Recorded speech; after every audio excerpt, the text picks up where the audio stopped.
The case of Ruth Lauder is a chilling narrative that highlights the vulnerability of the elderly. Her kidnapping and murder at the hands of Louise Gilbert and Eric Elliott represents a wave of crimes. These crimes unfolded over a brief period, marking a tragedy for her community and the nation. The story begins in a quiet neighborhood in Ohio, where the frail Mrs. Lauder, 79 years old and battling cancer, lives alone. On the night of her abduction, her life, surrounded by family love, turns into a nightmare. When she hears noises in her kitchen, she assumes it is her granddaughter, but instead she encounters intruders.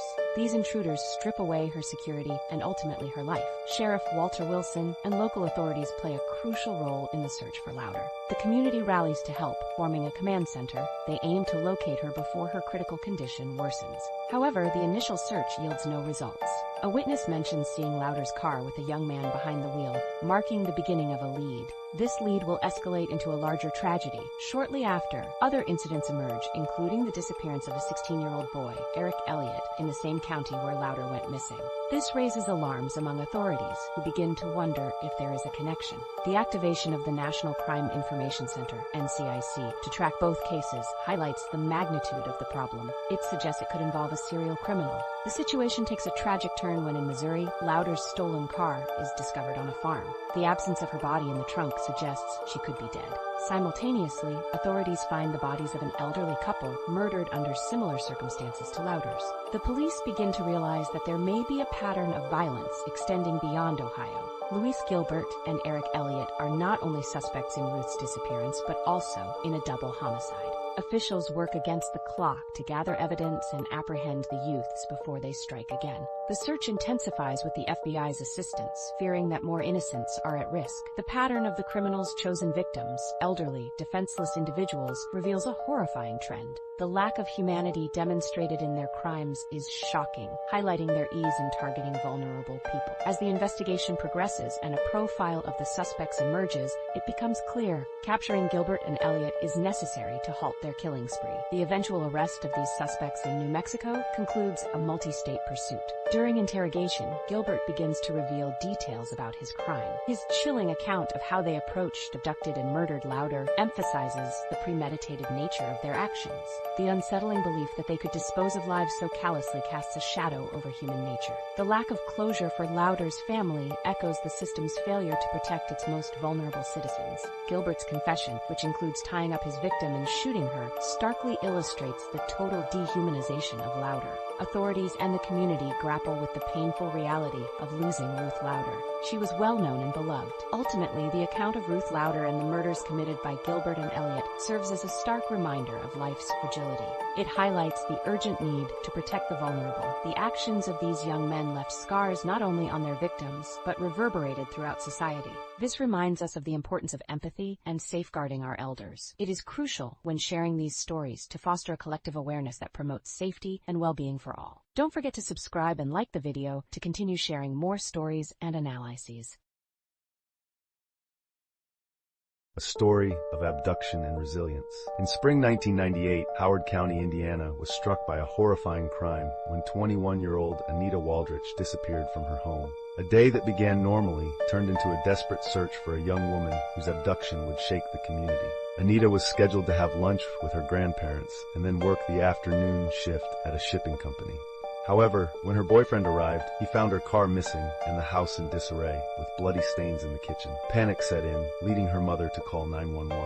Detective Steve Rogers of the Howard County Sheriff's Department quickly arrived at the scene. The signs pointed to violence. The house had been broken into, and evidence suggested that something terrible had occurred. Time was of the essence, as every minute counted in the search for Anita. Investigators worked diligently, interviewing family and friends who described her as a responsible young woman, unlikely to leave without reason.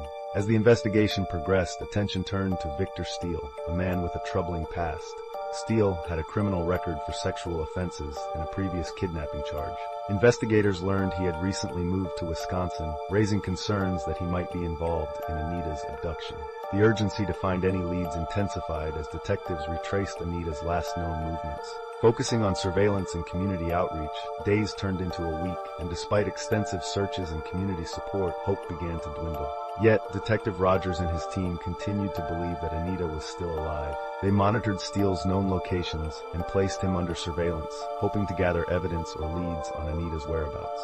The break in the case came when Steele was stopped during a routine traffic stop. Authorities began questioning him about Anita, but he maintained that he knew nothing of her disappearance. This prompted investigators to obtain a search warrant for his residence. They hoped to find evidence tied to Anita's abduction. After gaining access to Steele's rental property, investigators discovered a locked cabinet secured with wooden panels. With great caution, they opened it, revealing that Anita was alive but in a state of shock after enduring 8 days in captivity. Her resilience over the ordeal was nothing short of remarkable. Showcasing her strength despite the trauma she had suffered, Anita relayed how Steele had attacked her, detailing the psychological manipulation he used to control her. Though she had faced unimaginable fear, her unwavering spirit brought her through the nightmare. After her rescue, Victor Steele was charged with multiple felonies, including kidnapping and sexual assault. He was sentenced to life imprisonment without parole, ensuring he could no longer harm another victim. Anita's story, however, transcended just survival. With immense support from family and the community, she began a journey of healing and empowerment. She expressed a desire to become a police officer, driven by the ambition to protect others from similar fates. Ultimately, the case of Anita Waldrich not only highlights the importance of community involvement and vigilance in times of crisis, but also illustrates the power of resilience in the face of horror. By subscribing to our channel and liking this video, you can help raise awareness about the realities many victims face, emphasizing the necessity for continuous support in the fight against such crimes. Anita's journey is a poignant reminder that even in darkness, the human spirit can prevail. The phenomenon of violence has been present in various communities throughout history. In the case of Alabama, in the mid-1990s, the city of Birmingham was engulfed in a series of brutal assaults. These assaults not only shocked the population, but also challenged local authorities. These crimes were marked by a disturbing pattern that left a legacy of fear and frustration. Here we will analyze the crimes of that time, the response of the authorities, and the nature of the killers. On May 18, 1996, a gas station customer found the body of a cashier who had been murdered in cold blood. The initial investigation pointed to a robbery, but the money remained on the premises, indicating that it had not been the primary motive for the crime. This senseless murder raised questions. Why would someone kill an employee who was simply doing their job? The answer became even more complicated when, 2 months later, another assault, this time on a pawn shop, left 2 fatalities. The connection between both crimes revealed the existence of an extremely dangerous modus operandi. Surveillance recordings became a crucial element in the investigation. Despite the poor quality of the footage, investigators refused to give up. The work of technicians to enhance the images became vital, as it allowed them to identify behavioral patterns of the criminals. This technical approach propelled the case forward, although it also highlighted law enforcement's frustration at not having concrete leads. The investigation revealed that the perpetrators, Marcus Presley and Samuel Gamble, were connected to a third accomplice, Stephen McKenzie. Through various collaborative efforts between local police and the FBI, searches intensified to locate them. However, the task was not straightforward. The erratic nature of the criminals and their willingness to use violence complicated the tracking efforts. Over time, it became clear that these individuals were not only dangerous, but also heavily armed. Authorities were aware that time was a critical factor. Every moment that passed increased the likelihood of more innocent people being injured or killed. Eventually, Mackenzie's capture in Boston led to a series of legal developments that became increasingly exhausting. During the trials, the evidence provided by the security recordings proved devastating for the defendants. The testimonies and visual evidence combined revealed a heartbreaking story of violence and crime. The trials resulted in severe sentences. Presley received the death penalty for his crimes, while others also faced harsh sentences. The jury's reaction to the footage reflected the brutal nature of the acts committed. Those images were not mere spectacle, but a testament to human horror in its rawest form. The series of killers that terrorized Alabama is a chilling example of how violence can unexpectedly arise in seemingly safe environments. The combination of technology and the perseverance of law enforcement played a crucial role in solving the case, but not without a heavy human cost. The community was marked by loss and fear, and the echoes of those crimes still resonate in the collective memory. This analysis underscores the importance of vigilance, interagency collaboration, and the need to understand the psychology behind such criminal acts to prevent future incidents of violence. Don't forget to subscribe and leave a like on the video. Your support is essential to continue sharing investigations that illuminate these dark topics.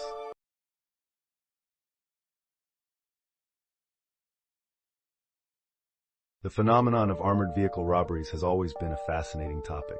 This account focuses on a dangerous gang of thieves who, with almost military precision, carried out 2 of the most impactful heists in Massachusetts. The first robbery occurred on December 22, 1987, in Weymouth, where a group of perfectly trained criminals managed to make off with more than $1 million in just a few minutes. At 8:30 in the morning, just before the bank opened, the criminals arrived at the scene. Armed and organized, they initiated the assault at the signal from their timer, calmly and efficiently controlling the situation. However, they left behind several bags of money, perplexing the authorities. Police and FBI agents quickly arrived at the scene, but the meticulousness of the robbers left few clues. The getaway vehicle was found burned, complicating the collection of evidence. They wore masks and gloves, allowing them to execute the heist without leaving traces. Investigators were impressed by their professionalism and the planning behind the assault. There were no witnesses to identify the criminals, and the only clue left behind was the lost money they chose to abandon. The initial success of the gang raised fears among authorities that they would strike again. The similarities between the Weymouth robbery and previous crimes drew the FBI's attention. Indeed, a second robbery occurred on May 31, 1989, where the robbers, now more violent, shot a security guard and made off with over $800,000. Both heists revealed a pattern. The robbers were increasingly willing to use violence, and the risks associated with their operations escalated. This last robbery left more evidence than the previous one. A stolen vehicle used in the crime was discovered. Investigators, facing a lack of information, sought to involve criminal informants who could shed light on the case. After months of surveillance, the FBI set a trap. They learned that the robbers planned to hit a bank in Hadleyton and decided to intervene, making them believe that a large sum of money would be available. On January 9, 1991, the thieves were captured while attempting to execute their plan. Many of the suspects were convicted, including the leaders of the group, who faced significant prison sentences. An informant, risking his life, provided crucial information to dismantle the gang, playing a pivotal role in bringing the criminal operation to its knees. This account highlights the complexities of investigating armored vehicle robberies and the dangers of criminal life. The skills of these thieves reveal the ongoing struggle between crime and law enforcement. Additionally, the episodes of violence accompanying these heists serve as a wake-up call regarding the aggressive and ruthless nature of such actions, and the stark realities faced by those in law enforcement risking their lives daily.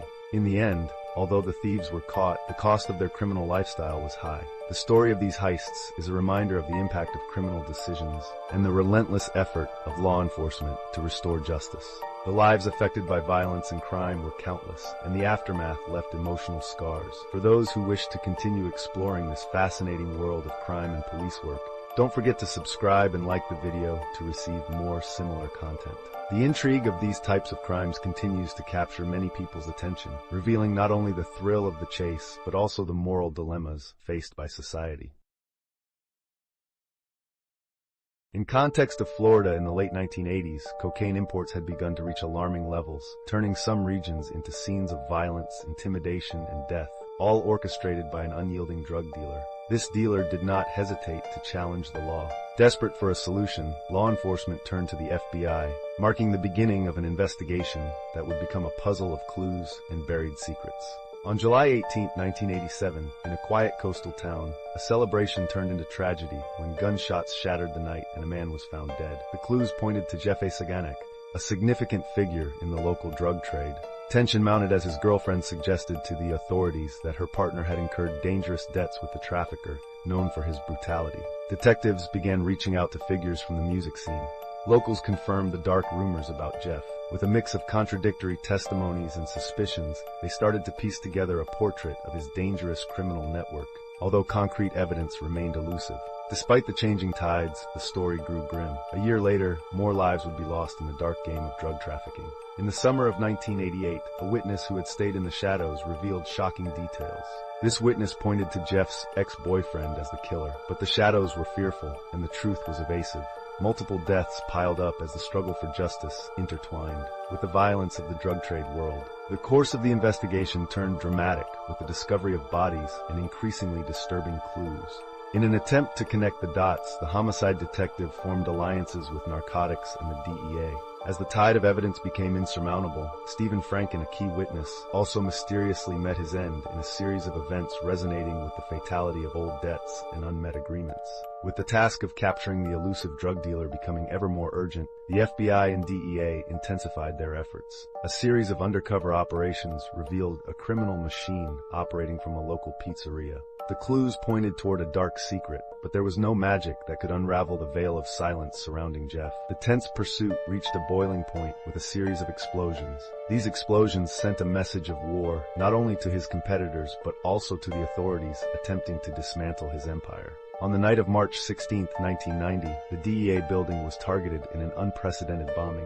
The violence had reached a new dimension, prompting a renewed effort for capture. Finally, in April 1990, agents were able to track Jeff, but the fall was not easy. Every move that heightened the temptation of freedom was frustrated by his cunning and caustic violence.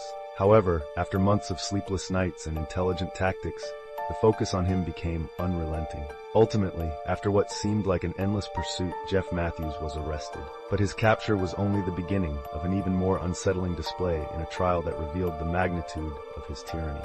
Facing multiple deaths, Matthews not only confronted a judicial outlook, but also faced off against his own shadow, that of the man who had made fear his most powerful weapon.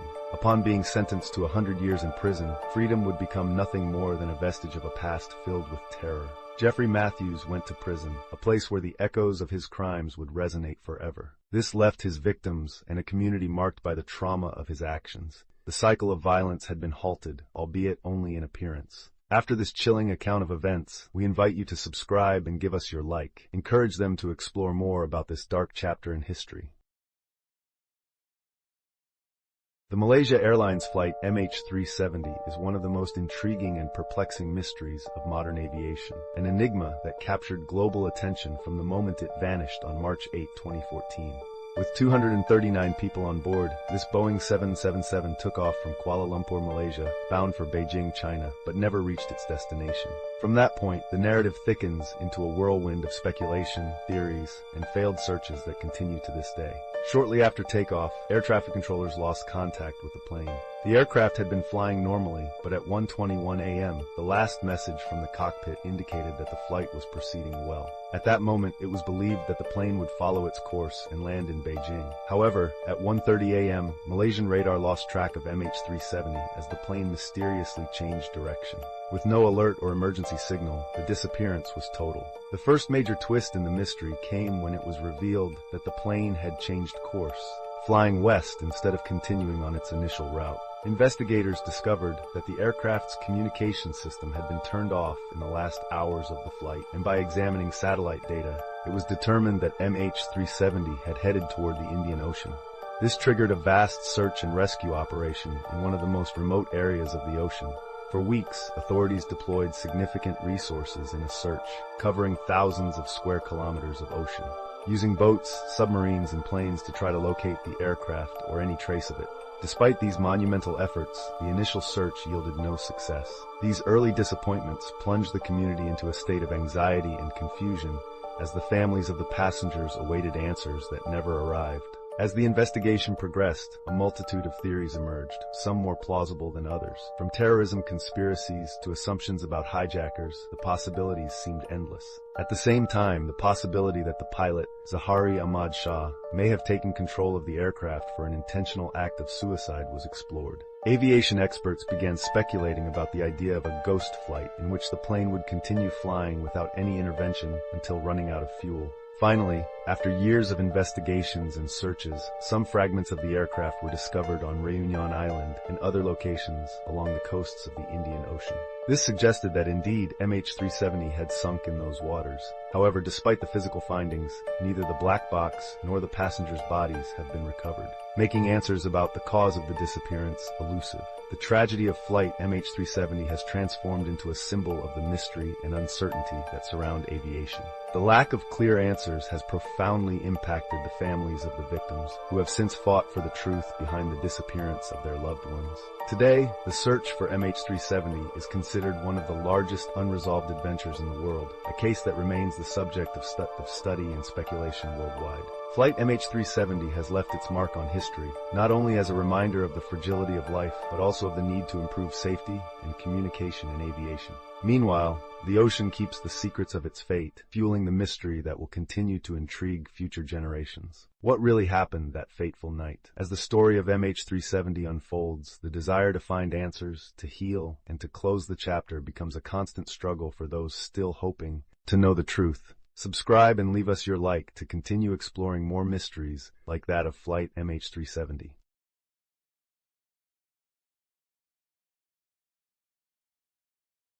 In the dark world of crime, bank robberies are often filled with action and tension, but the case of Robin, a robber who terrorized Albuquerque, New Mexico, stands out as particularly unsettling.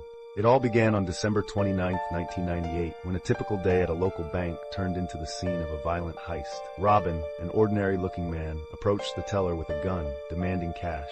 He left behind a package of dye explosives designed to mark the stolen money. Thus began a series of heists that would keep the police and FBI on high alert for months. Rumors spread rapidly, and alarms were sent to both local authorities and the FBI. At first glance, it seemed like an ordinary robbery, but it soon became clear that Robin was an unusual thief. Investigating agents found that there were no screams or gunfire. Many customers didn't even realize they were being robbed. Robin was clever and meticulously planned each move. This made identification exceedingly difficult. Over several months in 1999, Robin repeated his modus operandi across multiple banks in Albuquerque, successfully completing numerous heists. He did this in a single day while displaying ever-increasing aggression. As time went on, the violence escalated. He began to physically threaten employees and grew bolder in his actions. Reports indicated that he might have been under the influence of drugs, which exacerbated his erratic and dangerous behavior. The FBI utilized the media to encourage public vigilance. Despite receiving numerous tips and potential sightings, the robber always managed to escape authorities. With each new heist, Robin's notoriety grew, making it increasingly challenging for law enforcement. Hope finally emerged in August 1999 when Carlita, the ex-wife of Byron, the prime suspect, came forward with vital information. She revealed that her ex-husband was the thief they were hunting. This confirmed suspicions. Byron had a violent past and a notorious reputation, attracting the attention of investigators. However, when agents arrived at Carlita's apartment, an intense shootout ensued. This allowed Byron to escape yet again, prompting a massive mobilization of law enforcement. After hours of fruitless searching, investigators began tracking local gang members who might be protecting Byron. One informant bravely risked his life, recording conversations that provided critical leads for the capture of the robber. This strategy paid off, and after a series of coordinated operations, Byron was finally located. Tension mounted as his arrest was confirmed, and despite the pressure from law enforcement, Byron showed no signs of surrendering. He was sentenced to 40 years in prison. However, the story of Robin did not end there. He executed a daring escape and once again plunged into the darkness of crime, causing further chaos with his continued robberies. Ultimately, thanks to a substantial law enforcement effort, he was captured once more. However, this time, his violent actions led to an additional 40-year sentence, compounding the original punishment. This chilling account of the bank robber Robin serves as a stark reminder that crime has devastating consequences. It also underscores the importance of collaboration between law enforcement and the community to eliminate crime effectively. If you enjoyed this video and want to support our work, don't forget to subscribe and leave a like. Staying vigilant and informed can help reduce criminal activity in our neighborhoods. So be sure to participate and share this story with others. Your engagement can make a tremendous difference in spreading awareness and supporting efforts towards safety and justice. The mysterious case of Mauricio Leal and his mother. In a striking, newly surfaced material, an unprecedented video has once again grabbed global attention. Due to its connection with the tragic case of Colombian hairstylist Mauricio Leal and his mother, Marlene Hernandez. The footage, revealed by Noticias Caracol on August 11, 2024, shows Leal's final moments, appearing weak and blood-stained on a bed beside his mother, in alarming conditions suggesting a fatal outcome. In this video, we will delve into all the details surrounding this chilling story, from the beginning to the revelation of the video. Born in 1974 in Colombia, Mauricio endured a challenging childhood, marked by his parents' separation, ultimately making his mark in the hairstyling world by achieving great fame and success. Over his career, he attended to many celebrities and opened salons in various cities, establishing himself as a cornerstone in his field. Concurrently, he maintained a very close relationship with his mother, whom he ensured lived comfortably in a luxurious residence in Bogotá. Mauricio's friends described him as a generous and dedicated individual, always ready to help others. However, everything changed on November 22, 2021, when Mauricio sent a message to his driver, indicating that the housemaid would not be needed that day. This unusual behavior alarmed friends and family, as Mauricio was known for his dedication and responsibility at work. Concern for his well-being quickly grew among his loved ones, who tried to contact him but received no response. In the days that followed, tragedy struck. Mauricio and Marlene's bodies were found in their home, showing signs of a violent attack. The police initially suspected a double murder, followed by Mauricio's suicide, supporting this theory with a letter supposedly left by him. However, friends and family refused to accept this narrative, arguing that the bond between them was too strong for such an ending to occur. Comments from those who knew him suggested that such a crime was inconceivable, given the ties of support and love they shared. The truth began to unfold when investigations took a new turn, concluding it was a double homicide. With testimonies and evidence in hand, authorities started pointing to Jonier, Mauricio's brother, who had motives and opportunities to commit the crime. Jonier's envy and financial problems, along with inconsistencies in his version of events, placed him in a suspicious position, casting doubt on his innocence. Finally, in January 2022, Jonier was arrested and charged with the murders, although he maintained his innocence. However, the evidence against him was overwhelming. In February 2024, he was found guilty of murdering his mother and brother and sentenced to 55 years in prison, practically a life sentence given his age. With the recent revelation of the video, which adds a new twist to this complex case, many wonder if this evidence will change anything or merely serve as another layer in an already devastating narrative. The police and the prosecution are probing the video for more clarity, but can it truly alter the perception of Jonier and his guilt? It is vital to closely follow the case's evolution, which, although believed to be closed, continues to generate controversy and suspense in the public eye. The Virginia Bailey case began when her friend and financial advisor, Christine Lloyd, was in charge of her house while she was in San Francisco. Christine had been an important figure in Virginia's life, but their relationship turned dark when a fierce fire ravaged Virginia's home, revealing a sinister secret. Following the fire, investigators discovered that Virginia had been murdered days before the incident, triggering a complex investigation into her death and Christine's involvement. Inspector Allbears, in charge of the case, arrived at the fire scene and, after an initial analysis, began to suspect that it had not been a simple accident. The autopsy revealed that Virginia had been dead for at least 3 days before the fire, framing the crime as a meticulously planned murder. Additionally, the presence of larvae in the body indicated that the death had occurred well before. The combustion patterns in Virginia's home did not align with an accidental fire, leading investigators to believe that the blaze was intentionally set to cover up the crime. Christine, after the fire, claimed she had returned to salvage Virginia's belongings, but her actions and statements raised suspicions.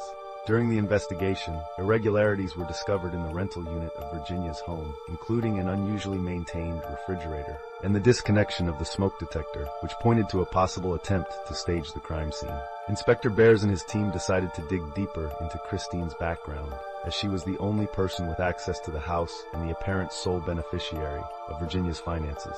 As the investigations progressed, disturbing details about Virginia's finances emerged from her bank accounts. It was found that Christine had been diverting substantial sums of money from Virginia's account, an embezzlement scheme that included checks cashed from an account of a woman named Mercy Lloyd, who turned out to be her deceased mother. Through financial records, Inspector Bears began to piece together the criminal puzzle. Moreover, police discovered that Mercy Lloyd's death had been classified as accidental, despite the circumstances surrounding her passing. This connection led investigators to question whether the two crimes were linked, and if Christine was responsible not only for Virginia's murder, but also for her mother's death. Re-examinations of forensic evidence and handwriting analysis linking Christine to fraudulent behavior positioned her as the prime suspect for prosecution. Ultimately, after a year of investigation, the evidence was sufficient to bring Christine to court. Her refusal to speak with detectives and her attempts to deflect attention only fueled further doubts about her actions. In July 1995, she was arrested again, and after a prolonged wait, her trial took place, marking a turning point in an arduous journey for justice. The prosecution's case relied heavily on forensic evidence, which painted a clear picture of premeditation and sinister intent. Compelling testimonies also highlighted the financial motives behind the murders, leading to an emotional closing argument. Christine Lloyd was ultimately convicted for first-degree murder of Virginia and Mercy, receiving 2 consecutive life sentences, a fitting punishment for her calculated crimes of avarice and treachery. This case highlighted the risks represented by friendships when greed and desperation take hold. At the same time, it illustrated the importance of the work done by investigators and forensic experts who remain steadfast in their pursuit of justice. The story of Virginia and Mercy serves as a chilling reminder that deception and betrayal can often be closer than we imagine. If you found this narrative valuable, don't forget to subscribe and leave your like on the video.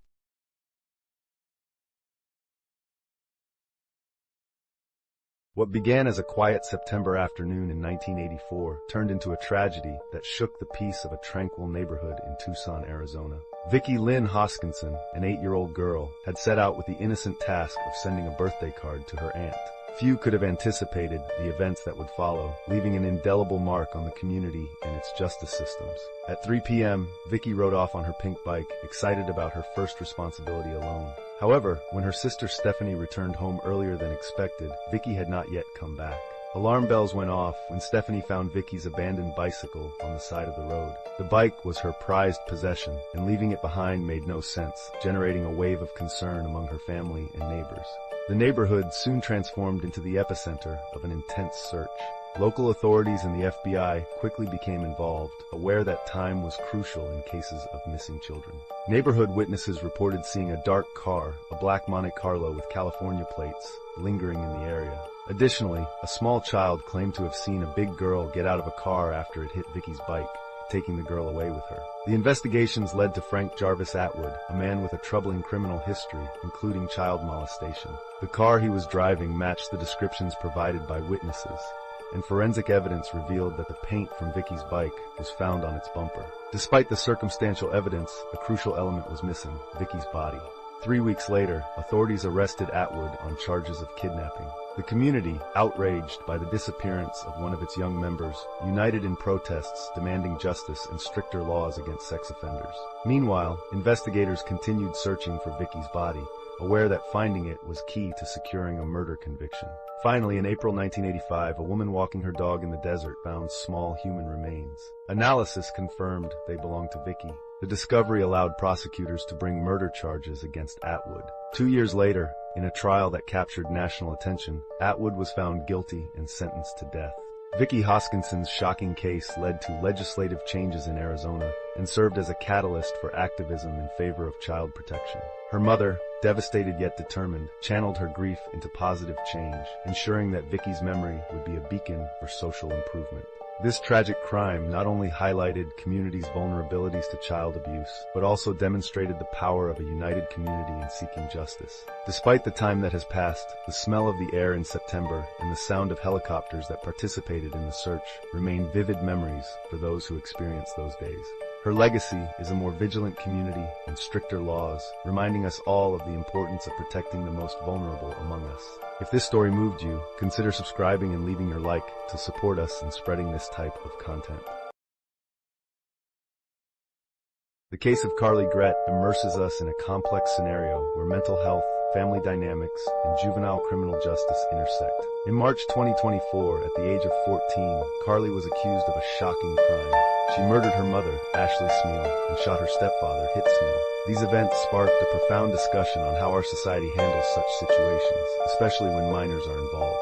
On the night of the crime, a desperate 911 call from Hit Smeel revealed the severity of the situation. He reported that his stepdaughter had shot him and that his wife lay dead. Security camera recordings in the house provided clarity, showing that Carly had planned the attack, discarding the initial idea of an intruder. Carly's life was fraught with complications. School problems, marijuana use, and self-harm were significant issues. These factors, combined with a tense family structure, created a breeding ground for disaster. Ashley had discovered her daughter's secret life, leading to a conflict that culminated in tragedy. The defense pointed out that Carly's mental issues might be hereditary. They traced back to her biological father, who had his own mental health struggles. During the trial, the prosecution presented her as a calculating young woman. They relied on evidence like her personal diary, which contained disturbing statements about good and evil. This contrasted with the defense's portrayal of her as a young girl trapped in a mental health crisis. The defense argued that her crisis was exacerbated by psychotropic medications, Psychiatrists testified about how her medications might have affected her perception and behavior. However, the prosecution insisted on her conscious guilt. The court faced the challenge in balancing the law with compassion for a troubled young woman. Images of Carly laughing during the trial didn't help her case, perceived as a lack of remorse and cementing the jury's view of premeditated malice. The fact that the jury took only 2 hours to declare her guilty shows the strength of the evidence presented against her. Carly's sentence to life without parole is unusual for teenagers, sparking intense debates about juvenile justice and the treatment of mental illnesses within the legal system. The case reflects the urgent need for justice systems to adequately integrate mental health evaluation and rehabilitation programs into judicial proceedings. Carly Gret's story highlights the challenges we face as a society in handling mental health and justice. It underscores the importance of early intervention and strong family support. A holistic approach to addressing problematic juvenile behavior is essential. This case serves as a call to evaluate how our institutions can prevent other youths from falling into similar spirals. These spirals could lead to avoidable tragedies. As we reflect on the case, it is crucial to consider how we can improve support systems for at-risk youth. We must ensure that warning signs are not overlooked and that appropriate help is prioritized over punishment. Carly Gret becomes a reminder of the fine line between youth and criminal responsibility. There is a need for a system that seeks well-being and rehabilitation over mere punishment. The Alton Coleman and Deborah Brown is one of the most disturbing and chilling examples of serial crime in American history. Their violent odyssey of murders and kidnappings spans several states, generating deep anguish and fear in the affected communities. Starting in May 1984 with the disappearance of young Bernita Witt, FBI agents faced a complex maze of clues, unsettling testimonies, and the constant pressure to apprehend the fugitives before they caused further havoc. As the investigation unfolded, a clear profile of Alton Coleman emerged. He was a complicated criminal with a history of sexual assault and